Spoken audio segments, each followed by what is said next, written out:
They glimmered on screen with perfect smiles, flawless gowns, and cinematic grace. But behind the lights and gilded marquees, their lives hosted tales far stranger than any screenplay. That's the doorway into our journey. Imagine stepping onto a fog-draped backlot at midnight. Faint laughter echoes where no living soul remains. Picture layers of surreal whispers, ghostly presences atop the Hollywood sign, secretive deaths in designer gowns, or a celebrated director found dead under unfathomable circumstances. These are not myths spun for the tabloids. They're real, eerie, and drenched in human emotion. Tonight we peel back the curtains on what the silver screen intentionally obscured, true stories that seem too bizarre to believe. Yet against all odds, they happened. Chapter 1. The Phantom of the Lot. The moon hung low over Burbank's studio skyline, casting silver streaks across sound stages and scaffolding. It was the summer of 1934, and Warner Brothers Studios was running through the night. That era of filmmaking rarely slept. Scripts were rewritten between takes. Stars slathered in cold cream whispered lines to themselves between drags of cigarettes, and janitors pushed brooms across the same floors where legends stumbled through rehearsals. It started with a laugh. A child's laugh. At first, no one thought much of it. Some believed it was the distant sound of a radio left on. Others shrugged it off as the echo of some kid actor playing hooky between his matinee roles. But the laugh didn't go away. It wasn't playful or bright. It was distant, fragile, trailing like ribbon in a windstorm. Some said it sounded hollow. Some said it was sad. Night watchmen heard it first. And most often, one guard, an ex-Marine named Leonard who once served in the Philippines, found himself gripping his baton tighter each time it came. He'd circle the backlots, sweeping his flashlight between rows of artificial storefronts and phony lampposts, but always found them empty, nothing but night fog and the smell of fresh paint. Soon, the laugh spread like a rumor. Costume girls in the basement fitting rooms began whispering about it. They said it came from Stage 12, the so-called cursed stage where a boom light once exploded mid-scene, nearly blinding a cinematographer. The men in the lighting crew joked that the stage was haunted, but only half-jokingly. And then one night, a young script girl named Millie stayed too late. She'd lost track of time marking continuity notes when she realized everyone had gone home. She rose, stretching her legs, and started toward the lot's exit when she heard it, closer than usual. A child laughing. Not in the distance, not from a stage. Behind her. She turned. No one. Only an open wardrobe cart pushed halfway into an alley. Millie ran. She didn't come back for 3 days, and when she did, she refused to work alone. It was then that studio brass decided to investigate, discreetly. Too many of their crew were losing sleep. Too many whispering about the phantom child. The studio couldn't risk gossip reaching the trades. They dispatched a security crew, cameras rolling on the quiet, to patrol after hours. Night after night, they found nothing, until Leonard, the ex-Marine, followed the sound on his own. He didn't wait for backup. He'd heard the laugh again, drifting from the costume trailers. Something told him to go alone. As he approached, he paused. The laughter had stopped, replaced by soft, barely audible humming. He pushed the trailer door open slowly. Inside, crouched between racks of costumes, was a boy, 7, maybe 8 years old. Dirty cheeks, torn shirt, wide eyes. He didn't scream, didn't move. Leonard dropped to his knees. "Hey there," he whispered. The boy blinked. "Are you my mom's boss?" The truth emerged slowly, painfully. An actress, minor contract player named Lydia Marlowe, had lost her son 2 years prior in a train station accident. At least that's what the papers said. But the truth was murkier. Her child had wandered off at the station. Never found. No body, no goodbye. Lydia fell into a quiet grief. She stopped auditioning, but the studio, known for its relentless demands, threatened to terminate her contract if she didn't return. She came back, she performed, silent roles, background parts, costumes, and corsets. No one knew that every night she smuggled food into the lot, hid it in empty lockers, blankets stuffed into costume chests. Her son had never left. He'd learned to stay hidden, lived among the wigs and wardrobes. A phantom made of flesh and heartbreak. When they confronted her, Lydia said only one thing: "I couldn't lose both lives." The studio buried the story. A quiet agreement was made. Lydia retired quietly, with a modest severance. The boy, his name was Frankie, was taken in by relatives in Oregon. Neither returned to Hollywood. But for years afterward, when fog rolled over stage 12, people swore they could still hear a child's laugh carried by the wind. And beneath that laugh, perhaps only imagined, came the hush of a mother's lullaby, sewn into the fabric of every forgotten costume. Chapter 2. The Night of the Ineatable Banquet. They called it the Feast of Legends. It was 1947, and the studios were in a full-court press to show off their might. MGM, reigning supreme, had just released a colossal Technicolor epic, a sword and sandal saga with a budget bigger than some towns. To celebrate, they spared no expense on the premiere after-party.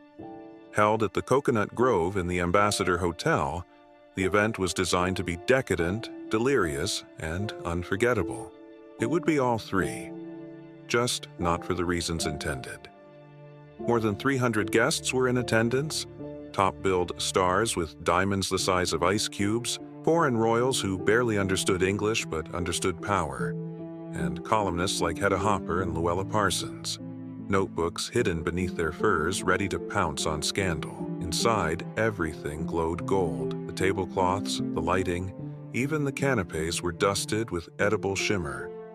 The pièce de résistance was a banquet table nearly 60 feet long, draped in crushed velvet and topped with a culinary display that was less meal and more performance art.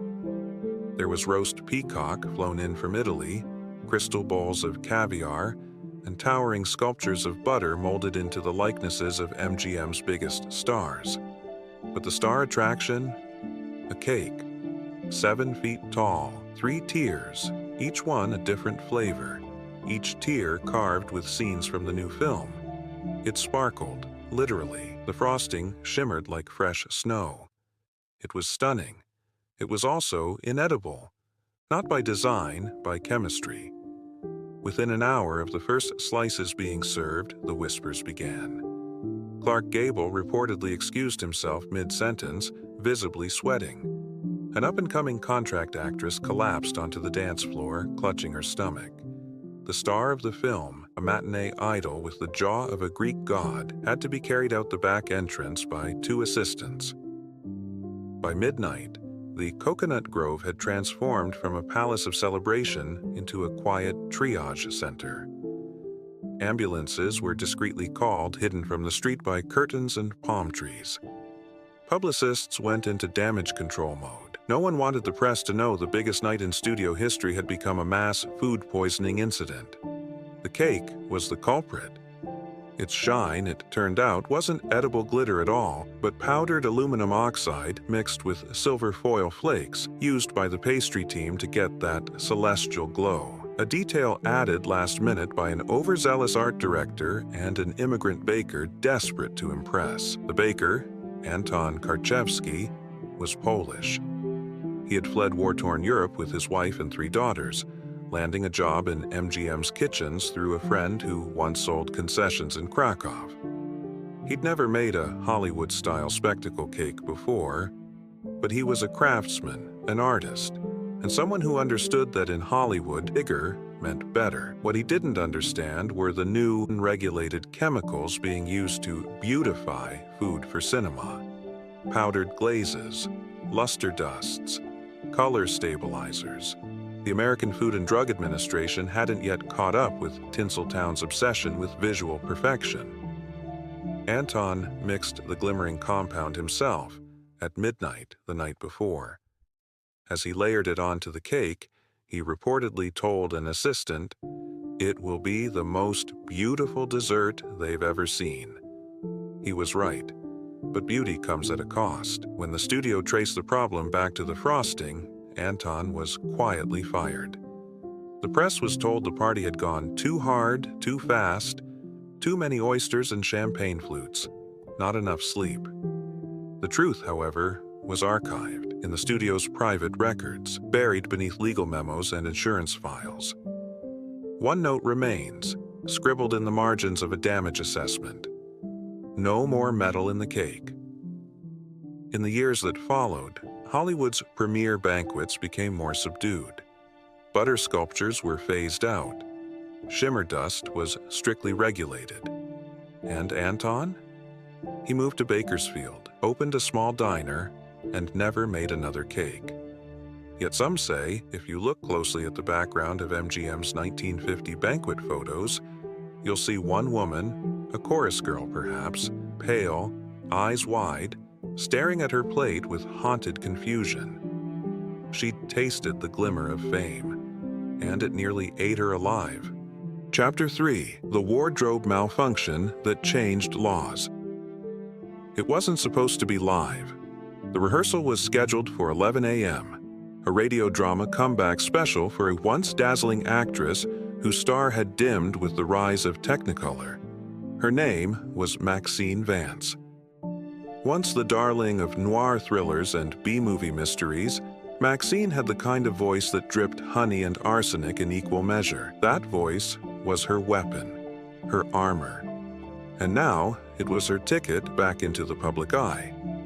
The studio had orchestrated a glossy return, a live radio performance titled Echoes in the Fog, a moody murder mystery that would air on NBC just before the nightly news. It was to be performed live in front of an invited audience of critics and radio affiliates, their faces dimly lit through the glass of the recording booth. Maxine arrived that morning wearing her signature turban, sunglasses, and a fitted navy skirt suit that showed off the figure she'd fought to keep. But underneath the glamour, she was trembling. She hadn't worked in over a year. Rumors about drinking, affairs, and difficult behavior had locked her out of the A-list. This performance had to be flawless. What happened next would be remembered not for its delivery, but its disaster. Just before her cue to enter, Maxine felt a strange tension around her waist. The skirt's seams, let out one too many times by an overworked costume assistant, began to tear. She stepped toward the microphone. The rip was unmistakable, loud, crude, and caught on air. A single ragged tear up the back of her skirt exposed more than just skin. It exposed vulnerability. Laughter erupted from the control room. A shocked inhale echoed across the stage. Maxine froze. In the stunned silence that followed, she made a decision. She kept speaking, line after line, flawless. With her back to the mic and eyes straight ahead, she finished the scene. The moment the red light dimmed, Maxine dropped the script and walked off stage. Not in shame, in fury. She sued. Not the network, not the writers, the wardrobe department. The case stunned Hollywood. Studios had always kept costumers in the shadows, unsung artisans who stitched dreams into silk. But Maxine's case changed that. She accused the studio of gross negligence in wardrobe preparation, claiming the ill-fitted skirt had been delivered late without final fitting and seamed with brittle thread. The studio scrambled.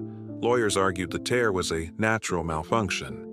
But Maxine's lawyers presented the skirt as evidence, photographs, stitching samples, testimonies from seamstresses who, under oath, admitted they were given only 3 hours to prepare her outfit. It wasn't just about fabric, it was about control. Maxine's case forced studios to confront how much pressure they placed on women, how fragile costumes became metaphors for the fragility of image itself. The verdict? Quiet settlement. But not before the industry took notice. Within months, studios across Hollywood instituted new guidelines. All costumes for public performance required documented fittings, reinforced seams, emergency duplicates, and backup stylists on set. It became law. They called it the Maxine Clause. Maxine, meanwhile, vanished from the spotlight again. But not in disgrace. She moved to Catalina Island, married a jazz pianist, and never worked in Hollywood again. Yet every time an actress steps into a wardrobe trailer and gets a final fitting while 3 assistants flutter around her with pins and tapes, Maxine's ghost is there, in the hum of the sewing machine, in the whisper of the fabric, a woman who refused to let the seams define her. Chapter 4. The Vanishing Star and the Final Note. His name was Evan Blake. You won't find him on many modern lists of Golden Age legends, but once, briefly, he was poised to inherit the mantle of Gable, Flynn, and Cooper. Tall, with brooding eyes and a laugh that made casting directors swoon, Evan was the kind of presence studios salivated over. He'd emerged from the New York theater scene in 1946 and landed a 3-picture deal with Paramount by spring of '47. By 1948, he had it all. The contract, the mansion in the hills, the convertible parked outside Cairo's, and the attention of every gossip column in town. Luella Parsons once called him the next great storm cloud of the screen, a poetic nod to the stormy gaze he carried in every close-up. Then, without warning, he vanished. It was a Thursday. Shooting had wrapped for the day on Desert Ransom, a Western set plagued by delays and blistering heat. Evan had filmed a pivotal scene in which his character, an outlaw with a heart of gold, buried his brother under a sun-bleached Joshua tree. The crew said he was unusually quiet that day. Not moody, not rude, just elsewhere. At wrap, he left the set, waved at the boom operator, and drove off in his powder blue Studebaker. He was never seen again. At first, the studio played it cool. They released a statement citing scheduled time off and family business back east. But days turned to weeks. Then the note surfaced.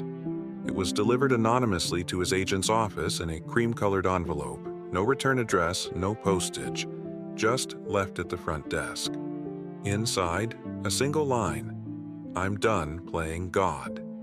The handwriting was unmistakably Evan's. The town ignited. Rumors spread like wildfire. Some claimed he'd been drafted into a secret government mission. Others said he'd eloped with a married heiress. There were whispers of a mental breakdown, of a body found in the desert, of blackmail, even of aliens, yes, even then. But none of it stuck. The truth, as usual, was buried beneath image and preservation. It wasn't until nearly a year later that the real story began to leak, quietly, in whispers passed between studio secretaries and barroom bartenders. Evan hadn't vanished into fantasy. He'd been found in a sanitarium outside Santa Barbara, admitted under a different name. No visitors, no press. He had checked himself in. According to a now retired nurse, Evan arrived with nothing but a duffel bag and a manuscript. Not a script, a confession. He was suffering, he told them, from something he called the disintegration of self. Every role he played, every face he wore on screen, chipped away at who he truly was. "They keep asking me to be someone," he reportedly said, "but I'm forgetting who I ever was." The studio, in quiet panic, paid for his care and signed confidentiality agreements with the staff. Public knowledge of a star's mental health crisis could cost millions. Image was currency, and Evan's image, though absent, was still profitable. His contract was quietly voided, his name erased from casting shortlists. He became, effectively, a ghost. But there was one more piece left behind. A script. The manuscript he'd carried was a screenplay, not about Hollywood, not about fame, about a man who pretended to be gods in other men's stories until he forgot his own. He titled it The Empty Screen. It was never produced, but decades later a film historian uncovered a fragment of it in the basement of a demolished studio office. Handwritten, yellowed, and half-burned. The final line? When the lights go down, all I want is to still exist. No one knows what became of Evan Blake. Some say he changed his name and taught literature in the Midwest. Others claim he returned to New York under a different face, watching the city from the quiet corners of bookstores. But in certain corners of old Hollywood, you'll still hear his name spoken in hushed tones.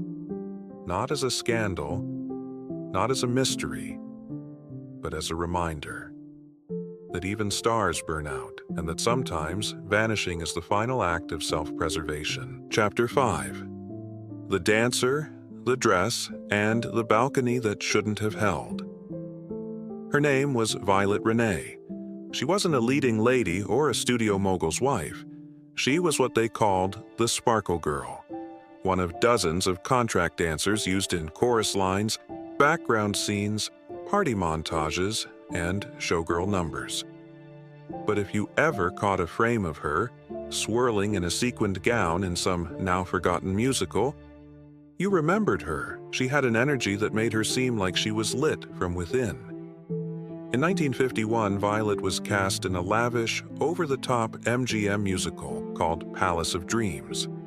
The film was a Technicolor spectacle with enormous sets and an ending scene involving dozens of dancers on a grand rotating balcony. The number was called Stars Ascend.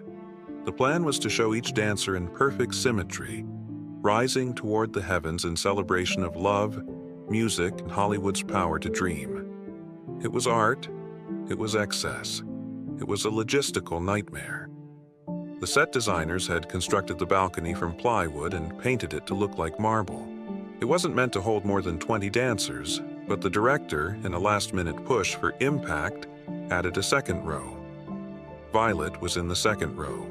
High heels, full sequins, 10-pound feathered headpiece. No one checked the reinforcements. The day of filming, everything looked perfect. The music began. The dancers ascended in timed movements, arms stretched toward the sky. For 39 seconds, it was Hollywood magic. Then came the creak, a whisper of splintering wood, then a snap. The second tier of the balcony gave out on the left side. 3 dancers stumbled, tumbling backward. Violet lost her footing, twisted midair, and fell, not onto the soundstage, but into the open space behind the facade. A 12-foot drop, the production halted, crew members screamed, the music cut, someone fainted. Violet lay still. For 10 full seconds, no one moved. Then, a miracle. She groaned, conscious, bleeding, but alive. She was rushed to Cedars of Lebanon Hospital with a fractured collarbone, 2 cracked ribs, and a shattered wrist. The film paused for 2 weeks. The studio spun the story as an on-set accident, blown out of proportion. Hedda Hopper wrote a vague note about an ambitious dancer who got too close to the edge. But internally, chaos reigned. It wasn't just about Violet. It was about what they'd ignored. Dancers had complained about the weight of the costumes. Crew members had raised concerns about the set's safety. But no one had listened. Not when time was money, not when dreams were being filmed. Violet stayed quiet for a while, but the pain didn't go away, and neither did her scars. 6 months later, she filed a formal complaint with the Screen Actors Guild. Not a lawsuit, a plea. She asked for regulations, safety checks, structural reviews, weight limit documentation on all sets involving dancers, a checklist. Something. Studios resisted. Quietly. Firmly. But the accident had gained traction in back channels. Other dancers, men and women, came forward.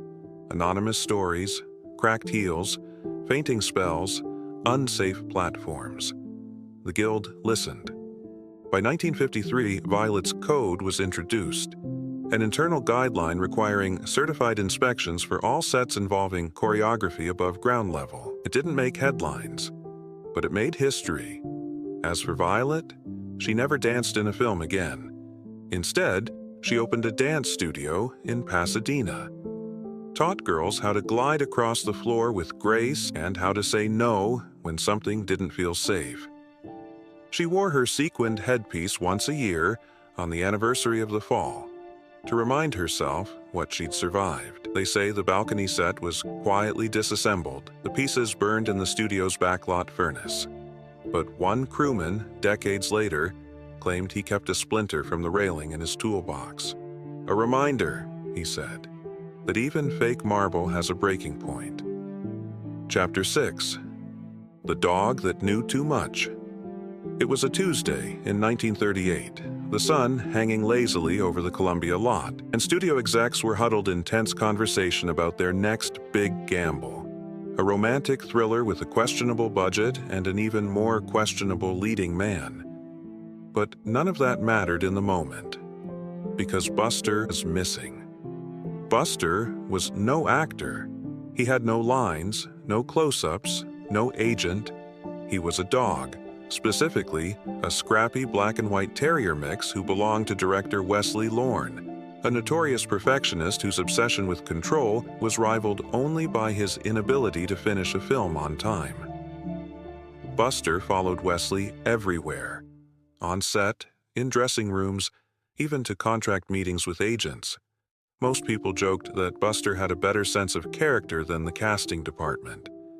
And then suddenly, he vanished. It wasn't the first time Buster had gone missing, but this time was different.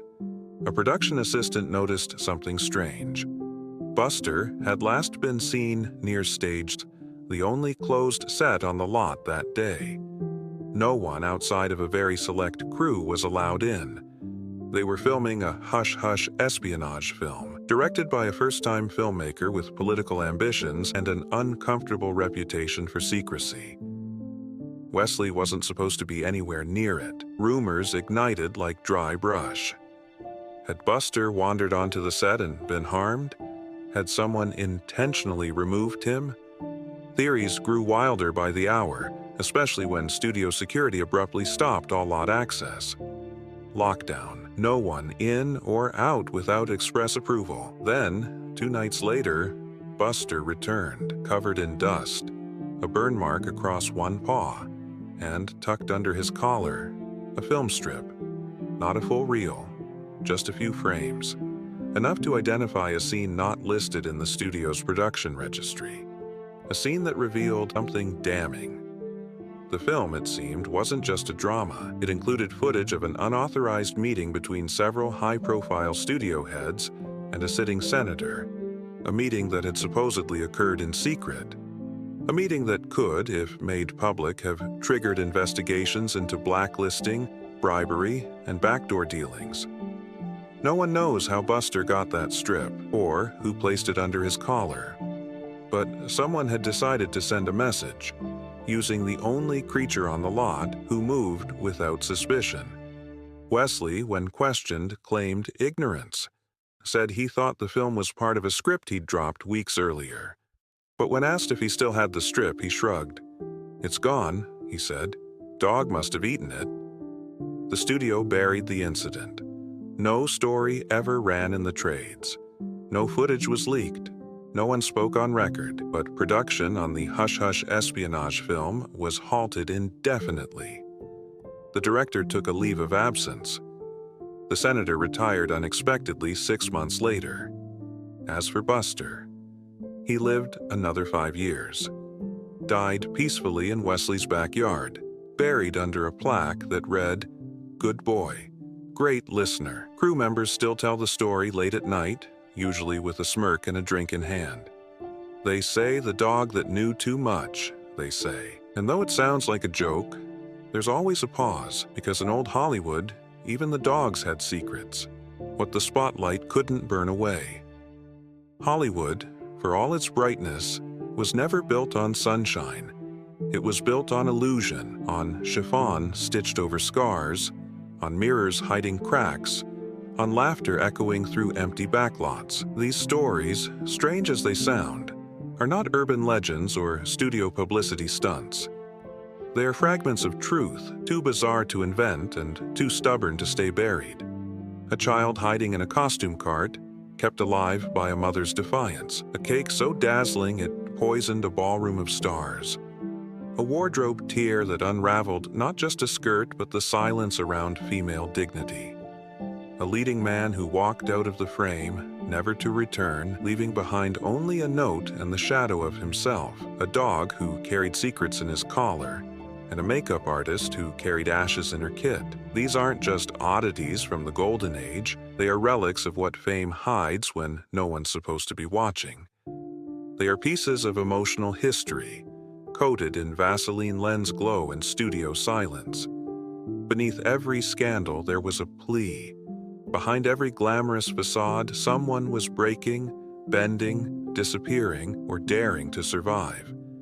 They weren't all stars, and some were never even credited, but each left something behind: evidence, echo, or lesson. Hollywood has a long memory, even when it pretends to forget. It absorbs secrets like soundproof velvet and exhales them in flickers decades later, in a rumor, a lawsuit, a scream, a script with no name on the cover. So the next time you watch a classic scene, eyes full of glitter, actors locked in cinematic perfection, look just past the frame.